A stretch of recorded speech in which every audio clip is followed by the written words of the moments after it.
News one Sai ନାଣ୍ଡୁବାବୁଙ୍କ କଳିର ସମାଧାନ। ଖଣ୍ଡଗିରି ଯାତ୍ରା ସମୟରେ ଆରମ୍ଭ ହୋଇଥିବା ବିବାଦରେ ପଡ଼ିଛି ପୂର୍ଣ୍ଣଚ୍ଛେଦ। ପୁଣି ଏକାଠି ହେଲେ ତୁଳସୀ ଗଣନାଟ୍ୟ ମାଲିକ ଅନନ୍ତ ନାରାୟଣ ଧଳ ଏବଂ ଅଭିନେତା ସାଇ ସତ୍ୟଜିତ।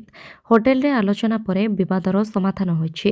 ତେବେ ଏହି ଆଲୋଚନା ସମୟରେ ସାଇଙ୍କ ବାପା ମା ଉପସ୍ଥିତ ରହିଥିଲେ। ବିବାଦର ସମାଧାନ ହୋଇଥିବା ବେଳେ ଓଦଳାରେ ପଡ଼ିଥିବା ନାଟକରେ ମଞ୍ଚ ଚଢ଼ିବେ ସାଇ। କହି ରଖୁଛୁ କି ଖଣ୍ଡଗିରିରେ ଯାତ୍ରା ଚାଲିଥିବା ସମୟରେ ଅଧାରୁ ନାଟକ କରିବାକୁ ମନା କରିଥିଲେ ସାଇ। ତେବେ ନାଣ୍ଡୁବାବୁ ତାଙ୍କୁ ଧମକ ଦେଇଥିବା ଅଭିଯୋଗ କରିଥିବା ବେଳେ ନାଣ୍ଡୁବାବୁ ପାଲଟା ଅଭିଯୋଗ କରିଥିଲେ। କିଛିଦିନ ଧରି ଯାତ୍ରା ତୁଳସୀ ଗଣନାଟ୍ୟରେ ଏହି ବିବାଦ ଚର୍ଚ୍ଚାରେ ରହିଥିଲା। ନ୍ୟୁଜ୍ 2 ଆଜି ଦେଶବ୍ୟାପୀ ସାଧାରଣ ଧର୍ମଘଟ ଡାକରା, ବନ୍ଦକୁ ବାମପନ୍ଥୀ ଦଳର ସମର୍ଥନ। କେନ୍ଦ୍ରୀୟ ଶ୍ରମିକ ସଂଗଠନ ଓ ସ୍ୱାଧୀନ ଫେଡେରେସନ ପକ୍ଷରୁ ଆଜି ଦେଶବ୍ୟାପୀ ସାଧାରଣ ଧର୍ମଘଟ ଡାକରା ଦିଆଯାଇଛି। ଓଡ଼ିଶାର ପ୍ରମୁଖ ବାମପନ୍ଥୀ ଦଳମାନେ ଯଥା ସିପିଆଇ, ସିପିଆଇଏମ୍, ସିପିଆଇଏମ୍ଏଲ୍, ଲିବରେସନ ଓ ଅଲ୍ ଇଣ୍ଡିଆ ଫରୱାର୍ଡ ବ୍ଲକ ଏହି ଧର୍ମଘଟକୁ ସମ୍ପୂର୍ଣ୍ଣ ସଫଳ କରିବାକୁ ଆହ୍ୱାନ ଦେଇଛନ୍ତି। ଏହି ଧର୍ମଘଟରୁ ରୋଗୀ ଚିକିତ୍ସା, ଆମ୍ବୁଲାନ୍ସ ସେବା, ଜଳ ଯୋଗାଣ, ସମ୍ବାଦ ସରବରାହ ଓ ଫାୟାର ବ୍ରିଗେଡ୍ ଭଳି ଜରୁରୀ ସେବାକୁ ବାଦ୍ ଦିଆଯିବ। ସକାଳ 6ରୁ ସନ୍ଧ୍ୟା 6 ପର୍ଯ୍ୟନ୍ତ ସାଧାରଣ ଧର୍ମଘଟ ସଫଳ କରିବାକୁ ରାଜ୍ୟବାସୀକୁ ଆହ୍ୱାନ ଦେଇଛନ୍ତି। ନ୍ୟୁଜ୍ 3 ଝାଡ଼େଶ୍ୱର ବାବାଙ୍କୁ ଜଳ ଅର୍ପଣ କଲେ ଗାୟକ ସୋନୁ ନିଗମ। ହିନ୍ଦୀ ସହିତ ବିଭିନ୍ନ ଭାଷାରେ ଲୋକପ୍ରିୟ ଭଜନ, ଦେଶାତ୍ମବୋଧକ ତଥା ପ୍ରସିଦ୍ଧ ଚଳଚ୍ଚିତ୍ରରେ ଗୀତ ଗାଇଥିବା ପ୍ରସିଦ୍ଧ ଗାୟକ ସୋନୁ ନିଗମ ବୁଧବାର ଝାରସୁଗୁଡ଼ା ଗସ୍ତରେ ଆସିଛନ୍ତି। ବୁଧବାର ପୂର୍ବାହ୍ନ ପ୍ରାୟ 11:45 ଝାରସୁଗୁଡ଼ାର ପ୍ରସିଦ୍ଧ ଶୈବପୀଠ ଝାଡ଼େଶ୍ୱର ବାବାଙ୍କ ଦର୍ଶନ କରିଛନ୍ତି। ସୂଚନା ଅନୁସାରେ ସୋନୁ ନିଗମ ସୁନ୍ଦରଗଡ଼କୁ ଏକ କାର୍ଯ୍ୟକ୍ରମରେ ଯୋଗଦେବା ପାଇଁ ମଙ୍ଗଳବାର ଆସିଥିଲେ। କାର୍ଯ୍ୟକ୍ରମ ସାରି ବୁଧବାର ସକାଳୁ ମୁମ୍ବାଇ ଫେରିବା ପାଇଁ ସେ ଝାରସୁଗୁଡ଼ା ବୀର ସୁରେନ୍ଦ୍ର ସାଏ ବିମାନବନ୍ଦରକୁ ଆସିଥିଲେ। ହେଲେ କୌଣସି କାରଣରୁ ବିମାନ ଡେରି ଥିବାରୁ ସେ ଝାଡ଼େଶ୍ୱର ମନ୍ଦିରରେ ପହଞ୍ଚିଥିଲେ। ସୋନୁ ନିଗମ ଝାଡ଼େଶ୍ୱର ବାବାଙ୍କଠାରେ ଜଳ ଅର୍ପଣ କରି କିଛି ସମୟ ପୂଜା କରି ମନ୍ଦିରର ଭିଜିଟର ବୁକ୍ରେ ଦସ୍ତଖତ କରିଥିଲେ। ନ୍ୟୁଜ୍ 4 କିନ୍ନରଙ୍କୁ ହତ୍ୟା ଘଟଣା, ଅଭିଯୁକ୍ତଙ୍କୁ ଉତ୍ତରା ଛକରେ ଏନ୍କାଉଣ୍ଟର। କିନ୍ନର ହତ୍ୟା ମାମଲାରେ ବଡ଼ ଆକ୍ସନ, ଅଭିଯୁକ୍ତକୁ ପିପିଲି ଉତ୍ତରା ଛକରେ ଏନ୍କାଉଣ୍ଟର। ପୋଲିସର ଗୁଳିରେ ମୁଖ୍ୟ ଅଭିଯୁକ୍ତ ଆହତ। ଅଭିଯୁକ୍ତର ବାମ ଗୋଡ଼ରେ ବାଜିଛି ଗୁଳି। ଆହତ ଅଭିଯୁକ୍ତକୁ କଟକ ସ୍ଥାନାନ୍ତର କରାଯାଇଛି। ନିକଟରେ ଭୁବନେଶ୍ୱର ଉତ୍ତରା ନିକଟ ସିଫାଠାରେ କିନ୍ନରଙ୍କୁ ହତ୍ୟା କରାଯାଇଥିଲା। ଦୁଇ ଦୁର୍ବୃତ୍ତ ବାଇକ୍ରେ ଆସି ଅଞ୍ଜଳିଙ୍କୁ ଛୁରୀ ଭୁଷି ହତ୍ୟା କରିଥିବା ଅଭିଯୋଗ ହୋଇଥିଲା।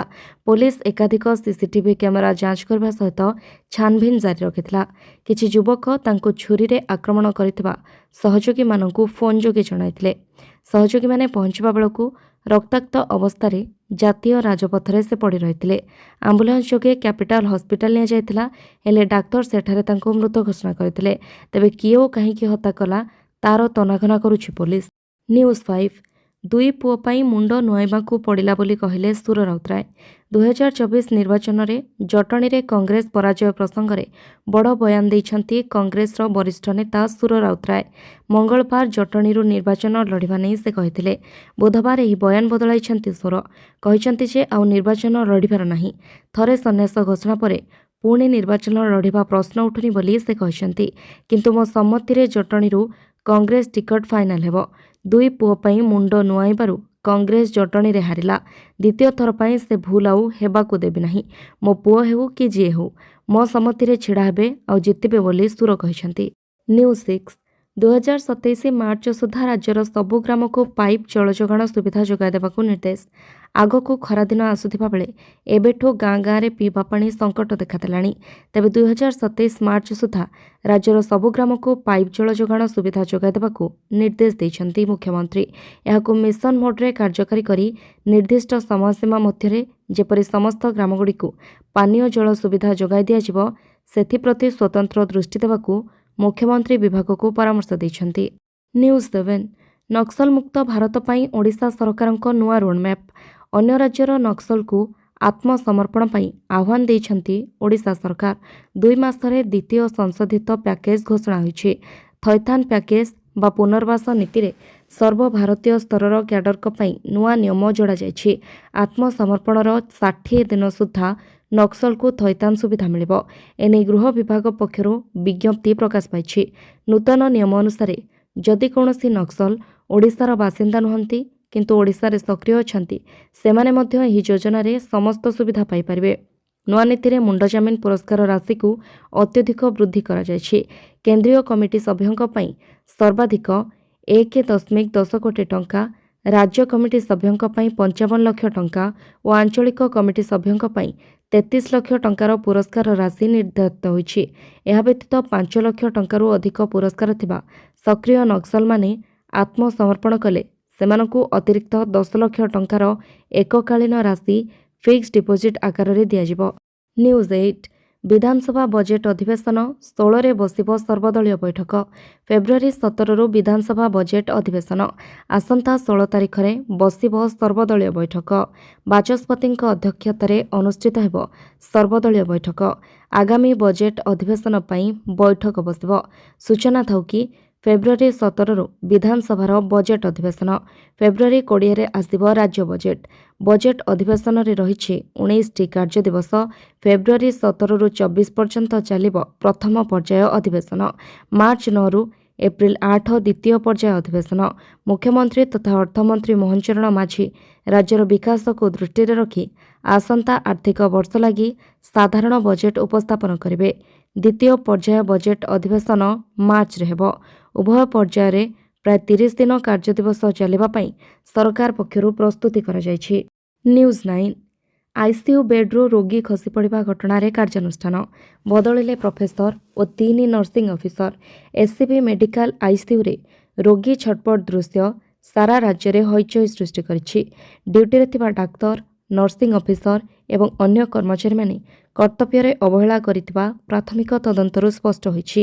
କର୍ତ୍ତବ୍ୟରେ ଅବହେଳା କରିଥିବା ଜଣେ ପ୍ରଫେସରଙ୍କ ସମେତ ନର୍ସିଂ ଇନଚାର୍ଜ, 2 ଜଣ ନର୍ସିଂ ଅଫିସର, 3 ଜଣ ସୁରକ୍ଷା କର୍ମୀଙ୍କୁ ଅଧୀକ୍ଷକ ବଦଳି କରିଛନ୍ତି।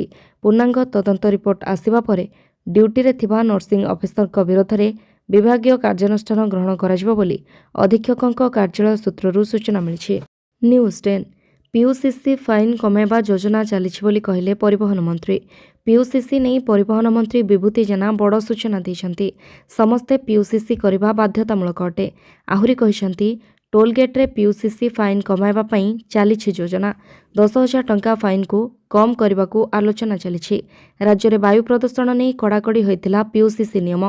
ଯାହାର ଗାଡ଼ି ଅଛି ପିୟୁସିସି କରିବାକୁ କହିଥିଲେ ସରକାର। ସୂଚନା ମୁତାବକ ଏକ ଜନସ୍ୱାର୍ଥ ମାମଲାର ଶୁଣାଣି କରି ଓଡ଼ିଶା ଉଚ୍ଚ ନ୍ୟାୟାଳୟ ଏହି ଗୁରୁତ୍ୱପୂର୍ଣ୍ଣ ରୁଲିଂ ଦେଇଛନ୍ତି। କୋର୍ଟ ତାଙ୍କ ନିଷ୍ପତ୍ତିରେ କେନ୍ଦ୍ରୀୟ ମୋଟରଯାନ ନିୟମ 1989ର ଧାରା 167 ଉପଧାରା 12ର ଉଲ୍ଲେଖ କରିଛନ୍ତି। ଏହି ନିୟମ ଅନୁଯାୟୀ ଯଦି କୌଣସି ଗାଡ଼ି ନାମରେ ଚାଲାଣ ବାକି ରହିଛି ତେବେ ସେହି ଗାଡ଼ି ମାଲିକ ପିୟୁସିସି ପାଇବା ପାଇଁ ଯୋଗ୍ୟ ବିବେଚିତ ହେବେ ନାହିଁ। ନ୍ୟୁଜ୍ 11 କନକବର୍ଦ୍ଧନ ସିଂଦେଓଙ୍କୁ ସୁପ୍ରିମକୋର୍ଟରୁ ଆଶ୍ୱସ୍ତି। ତାଙ୍କ ବିରୋଧରେ ହାଇକୋର୍ଟରେ ଚାଲିଥିବା ନିର୍ବାଚନୀ ମାମଲା ଉପରେ ରୋକ୍ ଲଗାଇଲେ ସୁପ୍ରିମକୋର୍ଟ। ଏହାସହ ବିଜେଡିର ପରାଜିତ ପ୍ରାର୍ଥୀ ସରୋଜ ମେହେରକୁ ଜବାବ ଦାଖଲ ପାଇଁ ସୁପ୍ରିମକୋର୍ଟ ନୋଟିସ୍ ଜାରି କରିଛନ୍ତି। 4 ସପ୍ତାହ ପରେ ମାମଲାର ପରବର୍ତ୍ତୀ ଶୁଣାଣି। 2024 ବିଧାନସଭା ନିର୍ବାଚନ ସମୟରେ କନକବର୍ଦ୍ଧନ ସିଂଦେଓ ନିଜ ନାମାଙ୍କନ ପତ୍ରରେ ମିଥ୍ୟା ସତ୍ୟପାଠ ଦାଖଲ କରିଥିବା ନେଇ ବିଜେଡିର ପରାଜିତ ପ୍ରାର୍ଥୀ ସରୋଜ ମେହେର ଅଭିଯୋଗ କରିଥିଲେ। ନିଜ ବିରୋଧରେ ଥିବା ଅପରାଧିକ ମାମଲା ସମ୍ପର୍କରେ ତଥ୍ୟ ଲୁଚାଇବା ସହିତ ସମ୍ପତ୍ତି ବିଷୟରେ ଭୁଲ ତଥ୍ୟ ଦେଇଥିବା ଦର୍ଶାଇ କନକବର୍ଦ୍ଧନଙ୍କ ନିର୍ବାଚନକୁ ଅସିଦ୍ଧ ଘୋଷଣା କରିବାକୁ ସରୋଜ ହାଇକୋର୍ଟରେ ନିର୍ବାଚନୀ ମାମଲା ଦାୟର କରିଥିଲେ। ବିନା ଶୁଣାଣିରେ ନିର୍ବାଚନୀ ମାମଲା ଖାରଜ କରିବାକୁ କନକବର୍ଦ୍ଧନ ହାଇକୋର୍ଟରେ ଆବେଦନ କରିଥିଲେ। କନକଙ୍କ ଆବେଦନକୁ ବିଚାର କରି ନିର୍ବାଚନୀ ମାମଲା ଚାଲିବ ବୋଲି ହାଇକୋର୍ଟ ରାୟ ଶୁଣାଇଥିଲେ। ହାଇକୋର୍ଟଙ୍କ ଏହି ରାୟକୁ ଚ୍ୟାଲେଞ୍ଜ କରି ସୁପ୍ରିମକୋର୍ଟରେ ଏସ୍ଏଲ୍ପି ଦାଖଲ କରିଥିଲେ କନକବର୍ଦ୍ଧନ ସିଂଦେଓ। ନ୍ୟୁଜ୍ 12 ସୌଖିନ ଜୀବନ ଜିଉଁଥିଲେ ମେଡିକାଲ କର୍ମଚାରୀ। ଘରେ ଲାଗିଛି automated sensor door, sensor mirror, କାନ୍ଥରେ ଲାଗିଛି ଦାମୀ ୱାଲପେପର, ମିଳିଛି 9ଟି ଦାମୀ ଘଣ୍ଟା, ବହୁ ପାସବୁକ୍, ଚେକ୍। ବାବୁ ପଢ଼ୁଥିଲେ ଟଙ୍କା ରୋଜଗାର ବାଟ ଦେଖାଉଥିବା ବହି। ଆମେ କହୁଛୁ ଅନୁଗୁଳ ଜିଲ୍ଲା ମୁଖ୍ୟ ଚିକିତ୍ସାଳୟର କୋଟିପତି କିରାନୀ ସୁବ୍ରତ ବେହେରାଙ୍କ କଥା, ଯିଏକି ବିଳାସମୟ ଜୀବନ ଜିଇବାକୁ ଭଲ ପାଆନ୍ତି। ଭିଜିଲାନ୍ସ ବିଭାଗର ଅଧିକାରୀମାନେ ଯେତେବେଳେ ସୁବ୍ରତ ବେହେରାଙ୍କ ଘରେ ଚଢ଼ାଉ କରିଛନ୍ତି ସେମାନେ ଟେରା ହୋଇଯାଇଛନ୍ତି। ଅନୁଗୁଳ ହସ୍ପିଟାଲର କୋଟିପତି କିରାନୀ ସୁବ୍ରତ ବେହେରାଙ୍କ ଘର ସମେତ 5ଟି ସ୍ଥାନରେ ଭିଜିଲାନ୍ସ ଚଢ଼ାଉ ହୋଇଛି। ବାଉଁଶ ପୋଖରୀଠାରେ ଥିବା ନିଜ ଘର, ବରପାଳ ଶ୍ୱଶୁର ଘର, ଜିଲ୍ଲା ମୁଖ୍ୟ ଚିକିତ୍ସାଳୟ ଓ ସୁସୁଡ଼ାସ୍ଥିତ ବାସଭବନରେ ଚଢ଼ାଉ ଚାଲିଛି। ନ୍ୟୁଜ୍ 13 केन्द्र विज्ञान और प्रजुक्तिविद्या मंत्री को भेटिले मंत्री कृष्णचंद्र पात्र। राज्य में वैज्ञानिक भित्तिभूमि और नवसृजनर सुदृढ़ीकरण पर केन्द्र विज्ञान और प्रजुक्तिविद्या मंत्री डॉक्टर जितेन्द्र सिंह को राज्य विज्ञान और प्रजुक्तिविद्या मंत्री कृष्णचंद्र पात्र नुआदिल्ली में साक्षात कर ओडिशा रे आंचलिक वैज्ञानिक लक्ष्य हासिल और प्रजुक्तिविद्या क्षेत्र अभिवृद्धि पर उभयों मध्य आलोचना होइछि। भुवनेश्वर में एक विश्वस्तरीय साइंस सिटी प्रतिष्ठा पर मंत्री श्री पात्र केंद्रीय सहायता लोड़ी। भुवनेश्वर उपकंठरे यह साइंस सिटी प्रतिष्ठा पर 100 एकर जमी चिन्हट होइछि। एहाद्वारा अत्याधुनिक विज्ञान भित्तिक प्रदर्शनी और शिक्षा पाई यह केन्द्र युवपीढ़ी को प्रेरणा देवार लक्ष्य रखाଯାଇଛି बोली मंत्री कृष्णचंद्र कहिथिले। न्यूज 14 राजपाल यादव को सहायतार हाथ बढ़ाइले सलमान और अजय। भीषण आर्थिक संकट में फसीथिबा राजपाल यादव को सहयोग पाई आगे आसीछि बॉलीवुड। चेक बाउंस मामलें 6 मासर जेल दंडादेश पर गत सप्ताह से आत्मसमर्पण करिसेंति। राजपाल को जामिन शुणाणी आज अनुष्ठित हेबो। एने तांको परिवार और प्रशंसक माने आशावादी रहिसेंति। राजपाल को मैनेजर गोल्डिंग को सूचना अनुसार अभिनेता को आर्थिक संकटर उद्धार करने पाई बॉलीवुड एकजुट होइछि। सलमान खान एवं अजय देवगन भली आगधाड़ीर नेता आर्थिक सहायता पाई पदक्षेप नैछन्ति। निर्देशक डेविड धवन एवं तांको पुओ वरुण धवन मध्य साहाय्य करिवे बोली प्रतिश्रुति दैछन्ति। सोनू सूद सर्वसाधारण रे राजपाल को समर्थन जणाइबा सह निज आगामी फिल्म पाई साइनिंग अमाउंट प्रदान करिसेंति। एथिसह म्यूजिक प्रोड्यूसर राव इंद्रजीत सिंह 1,11,00,000 टंकार आर्थिक सहायता घोषणा करिसेंति। न्यूज 15 घरोई स्कूल रे ईडब्ल्यूएस शिक्षार्थी मागणा नामलेखा। राज्यर घरोई स्कूल रे आर्थिक दुर्बल वर्ग छात्र छात्री नामलेखा पाई आवेदन आरंभ होइछि। मार्च 10 तारिख जाए ऑनलाइन आवेदन हेबो। मार्च 16 तारिख रे प्रथम राउंड ऑनलाइन लॉटरी सहित स्कूल आवंटन कराजिबो। मार्च 17 रु 31 तारिख मध्य नामलेखा सरिबो। एने समस्त जिला शिक्षा अधिकारी और ब्लॉक शिक्षा अधिकारी को चिठी करिछि प्राथमिक शिक्षा निर्देशालय। न्यूज 16 आज बैंक कर्मचारी धर्मघट बैंक खोला रहिबो ना बंद रहिबो जानतु। आज सारा देश में बैंक कर्मचारी माने धर्मघट रे बसबे। अनेक बैंक यूनियन द्वारा डाकरा दिया जायतबा ए धर्मघट नियमित बैंक सेवा पर प्रभाव पकाइबो कि नहीं से नहीं एबे चिंता बढ़िछि। काहेकि ना ए पर्यंत कोनोसी सरकारी बैंक छुट्टी घोषणा करा जाय नथिले भी बैंक ऑफ बरोदा एसबीआई और पीएनबी समेत अनेक सरकारी बैंक धर्मघट दिन सेवा बंद रखा चेतावनी देइछन्ति। ए धर्मघटर मुख्य कारण हेउछि नवेम्बर 2025 रे अधिसूचित 4टी नूतन श्रम संहिता जहाँ 29टी प्रचलित श्रम आईन स्थान नेब। ट्रेड यूनियन गुड़िक जुक्ति बाढ़ी जे नूतन संहिता गुड़िक श्रमिक विरोधी जहाँ कर्मचारी अधिकार और हक को छड़ाई नहीं पारे। यह बैंक कर्मचारी माने दीर्घदिन धरी सप्ताह 5 दिन काम लागू करने को दाबी करुछन्ति जहाद्वारा काम और व्यक्तिगत जीवनर समतुलन हो पारिबो। न्यूज 17 वंदे मातरम 65 सेकेंड बदल में 3 मिनिट 10 सेकेंड रहिबो।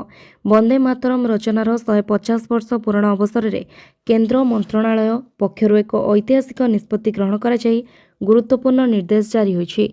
भारत सरकार जातीय संगीत वंदे मातरम प्रति सम्मान और यार पहुंच वृद्धि करने एभली पदक्षेप ग्रहण करिसेंति। केन्द्र गृह मंत्रणालय द्वारा जारी नूतन निर्देशावली अनुसार वंदे मातरम एक विस्तारित संस्करण एवं सरकारी कार्यक्रम राष्ट्रपति और राज्यपाल अभिभाषण तथा पताका उत्तोलन उत्सव में गान कराजिबो। गुरुत्वपूर्ण कथा हेउछि ए पर्यंत वंदे मातरम गान पई कौनसी सरकारी प्रोटोकॉल नथिला। तेबे जनगण मनर गान और स्वयं संपर्क में स्पष्ट नियम थिला। वंदे मातरम विस्तारित 6 पद संस्करण एपर्यंत सरकारी कार्यक्रम में गान करा किंतु एहाकु एबे बाध्यतामूलक करा जायछि। गृह मंत्रणालयर 10 पृष्ठार एक आदेश अनुसार वंदे मातरम 6 पद विशिष्ट संस्करण को एबे आनुष्ठानिक भाव में स्वीकृति दियाजिबो। एहार मोट अवधि 3 मिनिट 10 सेकेंड स्थिर करा जायछि। न्यूज 18 वाणिज्य चुक्ति एप्स्टीन फाइल कथा उठाई सरकार को घेरिले राहुल। संसदर बजेट अधिवेशन में बुधवार लोकसभा रे सरगरम आलोचना होइछि। विरोधी दल नेता तथा कांग्रेस सांसद राहुल गांधी पुणी थरे केंद्र सरकार को संसद में तीव्र समालोचना करिसेंति। राहुल को भाषण को नहीं शासक दलर सांसद विरोधी दर्शाइथिले और जोरदार होहल्ला होइतिला। लोकसभा रे राहुल भारत अमेरिका वाणिज्य चुक्ति एप्स्टीन फाइल प्रसंग उठाइथिले। से भारत अमेरिका वाणिज्य चुक्ति संपर्क में विरोधी दलमानक आपत्ति दर्शाई अमेरिका राष्ट्रपति डोनाल्ड ट्रंप को भारत सहित समान भाव में कथा हुआ बोली कड़ा वार्ता देथिले। न्यूज 19 थान्या नाथनसी भारतर प्रथम 100% दृष्टिहीन महिला विचारपति। केरलर कन्नूर जड़े 24 वर्षीय महिला आईनजीवी थान्या नाथनसी राज्य तथा देशर प्रथम 100% दृष्टिहीन महिला विचारपति हो पारिछन्ति। जड़े आईनजीवी भावे से वर्षे हेला अभ्यास करुथिबा बेले केरल न्यायिक सेवा परीक्षा कृतकार्य होइछन्ति। एहा द्वारा से राज्यर प्रथम दृष्टिहीन न्यायिक अधिकारी हो पारिछन्ति। थान्या प्रथम थर परीक्षा देइथिबा बेले भिन्नक्षमक मध्य प्रथम स्थान अधिकार करिछन्ति। गत वर्ष सुप्रीमकोर्ट भिन्नक्षम व्यक्तिमानंकु न्यायिक अधिकारी चाकरी निषेध कराजिबा उचित नुहे बोली निर्देश देइथिले। एहापरे थान्याଙ୍କ चयन पई पथ प्रस्तुत करथिला। कोर्टरे स्क्रीन रीडर और डिटेक्शन आप थान्याଙ୍କ कार्य सहज करुछि। न्यूज 20 पाकिस्तान रे शहीद जवान को मिलेनी सम्मान। पाक प्रतिरक्षा मंत्री लज्जाजनक बयान। पाकिस्तान रो प्रतिरक्षा मंत्री ख्वाजा आसिफ पाकिस्तान संसद रे एक आश्चर्यजनक बयान दैछन्ति। तांकर एही बयान पाकिस्तान सेना पई बड़ लज्जार कारण पलटिछि। ख्वाजा आसिफ संसद रे स्वीकार करिसेंति जे पाकिस्तान एपरि एक देश जे कर्तव्य पालन समय प्राण हराइथिबा सैनिक माननकु उपयुक्त सम्मान दिए नाही। पाकिस्तानी सेना मुख्यंकु एहा पसंद न आसिपारे, किंतु ख्वाजा आसिफ सार्वजनीन भाव में स्वीकार करिसेंति जे जेतेबेले देशर शहीद सैनिकंक अंतिम संस्कार कराଯାए प्रायतः प्रमुख राजनेता माने भी जोग दियंती नहीं कि शहीद को श्रद्धांजलि ज्ञापन करती नहीं। यह सेना जवान पई असम्मान नुहे तो आउ कौन बोली ख्वाजा कहते। न्यूज 21 ऑपरेशन सिंदूर हिरो थिला राफेल। ऑपरेशन सिंदूर समय सारा विश्व देखिछि भारतर शक्ति। भारत प्रमाण करी देखाइछि जे से तार शत्रु को विनाश करबा पई शत्रुर घरे पशिकी भी आक्रमण करिपारे। ऑपरेशन सिंदूर रे पाकिस्तान सीमा भितर थिबा अनेक आतंकी अड्डा को नष्ट करबा सह शह शह आतंकी को निपात करथिला भारतीय वायुसेना, जहाकु नै एबे विश्वव्यापी प्रशंसा करा जाउछि। एक प्रेस कॉन्फ्रेंस रे भारतीय वायुसेनार उपाध्यक्ष एयर मार्शल नागेश कपूर यह ऑपरेशन हिरो मानक विषय कहते। से गणमाध्यम को प्रतिक्रिया दी कहते राफेल ऑपरेशन सिंदूर हिरो थिले। नागेश कपूर को यह बयान एथिपाई गुरुत्वपूर्ण कारण पाकिस्तान बारंबार भारतर राफेल को खसाई देथिबा दाबी करिछि, जाकि संपूर्ण भाव में भित्तिहीन। न्यूज 22 जेनेराल नरवणे आत्मजीवनी विवाद पेंगुइन इंडिया को दिल्ली पुलिस नोटिस।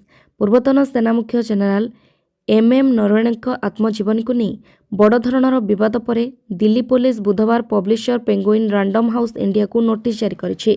पुस्तक प्रकाश पाई नथिबा बेले यह कांग्रेस सांसद राहुल गांधी निकटरे किपरि पहुंचिला बोली गणमाध्यम रे प्रश्न उठिबा परे दिल्ली पुलिस एक्शन मोड को आसी जाइछि।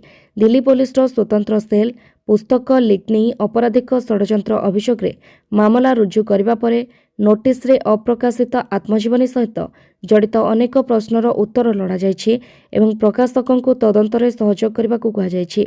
नरवणेक आत्मजीवनी 4 स्टार्स ऑफ डेस्टिनी रे रहितबा तथ्य को राहुल गांधी लोकसभा रे उपस्थापन करने को उद्यम करबा परे विवाद आरंभ होइतिला। पुस्तक को आधार करी राहुल कहिथिले जे 2020 मसीह भारत चीन मुहांमुही होइतिले। एही समय चीन रो टैंक भारत आड़े माड़ी आसुथिबा बेले केंद्र सरकार कौनसी निर्देश जारी न करी नरवणे जहाँ कहिथिला ठीक ताहा कर बोली कहिथिला। न्यूज 23 आउ एक बड़ डील बुलेट ट्रेन गति रे आगो को बढ़ुछि भारत अमेरिका संपर्क। अमेरिका सहित वाणिज्य चुक्ति पर दुई देश मध्य आउ एक चुक्ति पई प्रस्तुति चली। एही चुक्ति प्रतिरक्षा क्षेत्र सहित जड़ित। भारत एथिरे प्राय 36,000 कोटी खर्च करिपारे। जदि एही चुक्ति चूड़ांत हुए तेबे भारतर नौसेना भारत प्रशांत महासागरीय क्षेत्र में यथेष्ट अधिक शक्तिशाली होइछबो। यह चीन और पाकिस्तानी नौसेना उपरे कड़ा नजर रखिबो। भारत तार नौसेना को आहुरी मजबूत करबा पई अमेरिका ठू अतिरिक्त 6टी बोइंग P-8I विमान क्रय करने को प्रस्तुत होछि। रिपोर्ट अनुसार प्रतिरक्षा अधिग्रहण बोर्ड जनवरी 16 तारिख रे एही विमान क्रय उपरे मोहर मारिछि। एही चुक्ति उपरे आज प्रतिरक्षा अधिग्रहण परिषद बैठक रे आलोचना कराजिबो। न्यूज 24 20-25 जन कांग्रेस सांसद ओम बिर्ला को दुर्व्यवहार करी बलपूर्वक बाचस्पति चैम्बर में प्रवेश करथिले। संसदर बजेट अधिवेशन विरोधी हंगामा मध्य जारी रही। राज्यसभा लोकसभा पर्यंत लगातार हट्टगोल ହେଉଛି। ଏହି ସମୟରେ କେନ୍ଦ୍ର ସଂସଦୀୟ ବ୍ୟାପାର ମନ୍ତ୍ରୀ କିରେନ୍ ରିଜୁ କଂଗ୍ରେସ ଦଳକୁ ଟାର୍ଗେଟ କରିଛନ୍ତି। ରିଜୁ କଂଗ୍ରେସ ସାଂସଦମାନଙ୍କ ବିରୁଦ୍ଧରେ ଲୋକସଭା ବାଚସ୍ପତି ଓମ୍ ବିର୍ଲାଙ୍କ ଚାମ୍ବରରେ ପଶି ତାଙ୍କୁ ଦୁର୍ବ୍ୟବହାର କରିଥିବା ଅଭିଯୋଗ ଆଣିଛନ୍ତି। ରିଜୁ ସାମ୍ବାଦିକମାନଙ୍କୁ କହିଛନ୍ତି, 20-25 ଜଣ କଂଗ୍ରେସ ସାଂସଦ ଲୋକସଭା ବାଚସ୍ପତିଙ୍କ ଚାମ୍ବରରେ ପଶି ତାଙ୍କୁ ଦୁର୍ବ୍ୟବହାର କରିଥିଲେ। ମୁଁ ମଧ୍ୟ ସେଠାରେ ଥିଲି। ବାଚସ୍ପତି ଜଣେ ବହୁତ ନରମ ସ୍ୱଭାବର ବ୍ୟକ୍ତି, ନଚେତ୍ କଠୋର କାର୍ଯ୍ୟାନୁଷ୍ଠାନ ଗ୍ରହଣ କରାଯାଇଥାନ୍ତା। ପ୍ରିୟଙ୍କା ଗାନ୍ଧୀ ଭଦ୍ରା ଓ କେସି ଭେନୁଗୋପାଳଙ୍କ ସମେତ ବରିଷ୍ଠ କଂଗ୍ରେସ ନେତାମାନେ ମଧ୍ୟ ଭିତରେ ଉପସ୍ଥିତ ଥିଲେ। ସେମାନେ କଂଗ୍ରେସ ସଦସ୍ୟଙ୍କୁ ଉସ୍କାଇଥିଲେ।